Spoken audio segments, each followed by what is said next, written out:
Hello, all of you in YouTube land out there. Grunt here, and a few people asked me, well, more than a few people have asked me how I build my puppets, and I figure the latest puppet I built would be a good opportunity to just give you a little insight on what goes into making one of these. So the puppet I built, my most recent puppet, is Kackle from Donkey Kong Country 2. Now, unless you've been living under a rock, you know that I am a huge Rare/Donkey Kong fan. And particularly the Kremlings are my favorite, villains, characters in all media. So, I usually put a lot of effort into making the Kremling puppets as accurate as possible. So, I decided to make a Kackle puppet. Why? I thought it'd be a nice challenge, and I think he's really cool. So here's a little behind the scenes on how I built them. So first thing I had to do was make a 3D model of the skull. I knew I was going to have to make the skull, custom make that, and I figure use a Halloween skeleton, like a prop decoration for the rest of them. So it would save me on 3D printing filament and all that other stuff. So what I did was I used a program called Sculptress to sculpt and make a 3D model of the top and bottom part of Kackle's skull. And this wasn't as hard as I thought it would be. Sculptress is a very easy to use program. It's limited, but it's actually really nice. And it's free too, which, that helps. And, so yeah, what I did was I sculpted that in 3D, and then I took that file and used Cura to make a G-code file and 3D print both parts of the skull. I had to do both parts separately, and it took about 2 days to print all this. 3D printing's great. It takes a while to print larger parts, but it saves me a ton of hassle. If I were to do this the old-fashioned way, I'd have to sculpt the head out of clay, make a plaster mold or a silicone mold, then use it was terrible. Now I can just click a button and, bam, I have a finished skull. So once that was done printing, I had to do a few things. First thing I did was I painted it. And now, as you could probably guess, it's not pure white. Bone is like a off-white color. So what I did was I mixed a brown and a white to get like a really pale beige.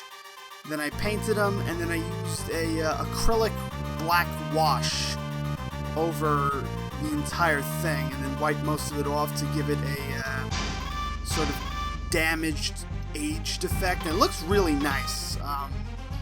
Specifically, you can really see like the cracks under his eye and everything. So then for his red eye, I was gonna do light up LED, but the thing with that was I didn't have any LEDs left, and I was not in the mood to wire everything up and put resistors in, so I just used a technique that I learned from Adam Krudinger. I really wish I could pronounce this name. Krudinger. I'm hoping I'm pronouncing that name right.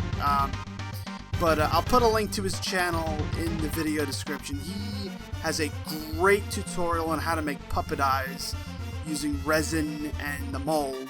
So I cast a single eye and then painted it red. And then I hot glued that into the one eye socket of his eye.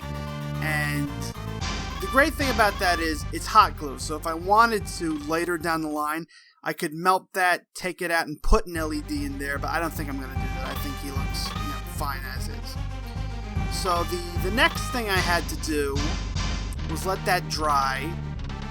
And once that was done drying, I then had to order a Halloween skeleton. So that took about 2 to 3 days to get here. And once it arrived, I then cut the head off. And then I did some more surgery on him to cut his legs off, because Kackle is just a torso, so he didn't have any legs or hips. So that was that also worked to my advantage, because that gave me a handle to hold when I'm operating his mouth. So once I had the torso, then what I did was I had to add the mechanics for the bottom jaw. So I unfortunately didn't take a lot of pictures of this, but what I basically did was I put a wire through the skull and bottom jaw to put a hinge there, and then I epoxy puttied it into place. Then I added before I did that, I put a hook on the bottom and top of the back of the jaw. On one end of the hook, on the inside of it, I put a spring that goes right up to the roof of the mouth. So there's a spring going straight up and down to hold the jaw shut. Then in the next few pictures, you can see I took a cord, and I took a bobbin, which I'm going to use as a pulley, and epoxy the pulley into the back of the bottom of the head. I then took the cord and threaded it through, so when you pull down, the mouth opens, and when you let go, the mouth shuts. And you can see in this little video right here that actually working. Philip Stevens 007, great YouTube channel if you want to learn budget puppetry.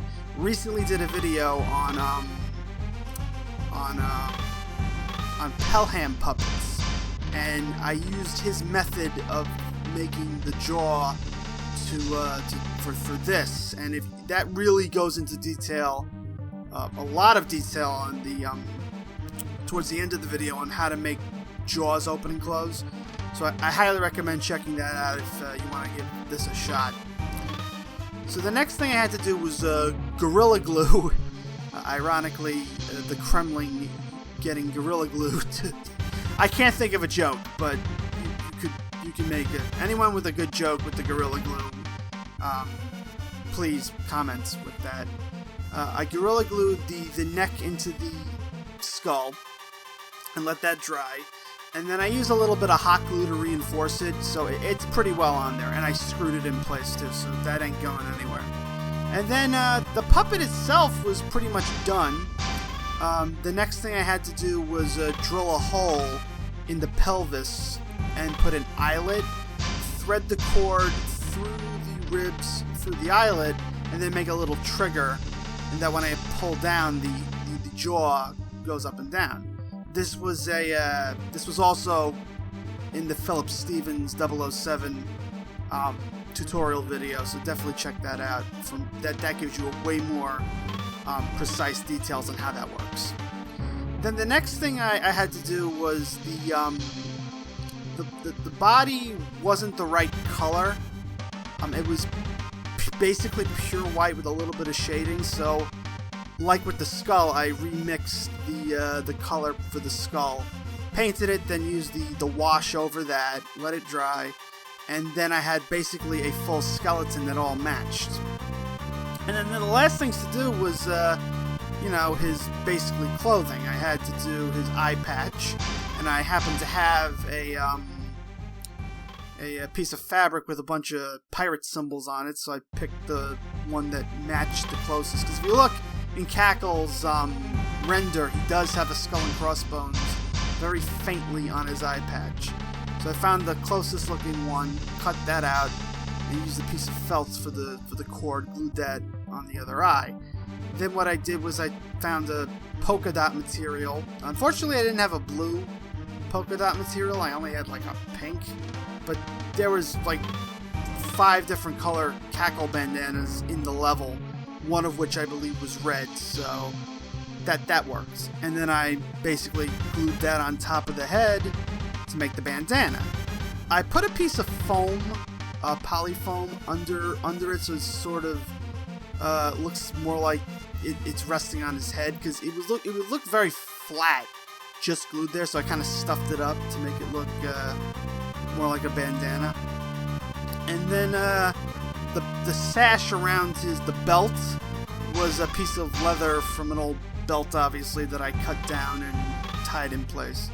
And yeah, that's pretty much Kackle from Donkey Kong Country 2. I'm extremely happy with how it came out. I'll be doing a test video that you can see a better look at it. But yeah, this was a fun build. Very happy with how it turned out. I'm gonna definitely.